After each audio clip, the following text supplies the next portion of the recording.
Friends, ఈరోజు ఒక statement, she doesn't come here as long as you stay here అని ఒక వాక్యం చెప్పాను. దీని యొక్క గ్రామర్ టర్మ్ ఏంటి, ఎగ్జాంపుల్స్తో సహా వివరించి ఇలాంటివి ఒక 4 స్టేట్మెంట్లు ఇదే తరహాలో ఉన్నవి, ఇదే గ్రామర్ కండిషన్లో ఉన్నవి 4 ప్రొడ్యూస్ చేయమని నేను అడగడం జరిగింది. పర్ప్లెక్సిటీని తను చేసింది చూడండి. She doesn't come here as long as you stay here. Telugu తర్జుమా చేసింది, నీవు ఇక్కడ ఉండగా ఆమె ఇక్కడికి రావడం కుదరదు, ఆ విధంగా చేసింది. ఇది పిన్ టు పిన్ పక్కాగా దాని తెలుగు అర్థం అదే. కాకపోతే యాజ్ లాంగ్ యాజ్ అనేది ఏంటి స్పెషల్గా డిస్కస్ చేయమని అడగడం జరిగింది. ఇక్కడ తన బ్రేక్ డౌన్ చూడండి. యాజ్ లాంగ్ యాజ్ అనేది ఒక కంజంక్షన్, సంధి పదం, అది కూడా కండిషన్ మీద, ఆ కండిషన్ కూడా టైంకి సంబంధించి వాడతారు. ఆ విధంగా ఇది ఇన్సర్ట్ చేయబడింది అని చెప్పడం జరిగింది. మీరు ఏ పరిస్థితిలో ఉంటే ఆ సమయంలో ఇరువురి చర్యలు జరుగుతాయి లేదా జరగవు అనేది ఒక కోర్ ఐడియా అన్నమాట. ఏ పరిస్థితిలో ఉంటే దానికి అగనెస్ట్గా ఇంకొక సమస్య లేకుంటే ఇంకొక చర్య జరుగుతుంది లేదా జరగదు అని చెప్పడం, ఇది core idea of as long as అనే కంజంక్షను అని ఇక్కడ చెప్పడం జరిగింది.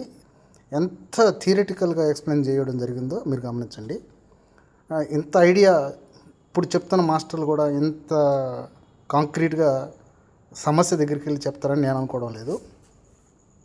తర్వాత చూడండి, నేను 4 సెంటెన్స్ ఇదే తరహాలో అవి యాజ్ లాంగ్ యాజ్ ఉపయోగించి 4 చెప్పి దానికి తెలుగు అర్థాలు కూడా ఇవ్వమని చెప్పాను.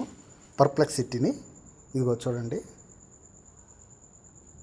ఫస్ట్ ఇది, I will wait here as long as you need me. They will stay silent as long as the teacher is in the room. You can borrow my car as long as you return it on time. We won't start the meeting as long as the manager is absent.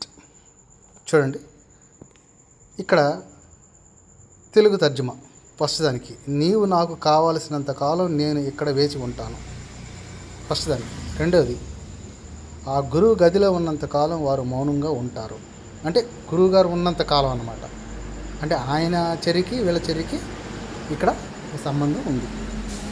Next, నీవు నా car సమయానికి తిరిగి ఇస్తేనే దాన్ని నీవు తీసుకోగలవు, ఇలాంటి తీసుకోవచ్చు. అంటే ఇక్కడ సమయాన్ని బట్టి ఆ కండిషన్ కూడా సమయానుకూలంగా కండిషన్ ఇది అనమాట, అవునని కానీ కాదని కానీ. నెక్స్ట్ 4వది చివరిది, మేనేజర్ లేని వరకు మేము సమావేశం ప్రారంభించము. అదే కదా, we won't start the meeting as long as the manager is absent. అతను ఆబ్సెంట్గా ఉన్నంత వరకు మేము సమావేశం జరపము అంటున్నాడు. అంటే ఏంటి, అతను ప్రజెంట్ అయితేనే జరుపుతాము, అతను ఇక్కడికి వస్తేనే మేము మీటింగ్ కండక్ట్ చేస్తాము అని చెప్పడం అన్నమాట.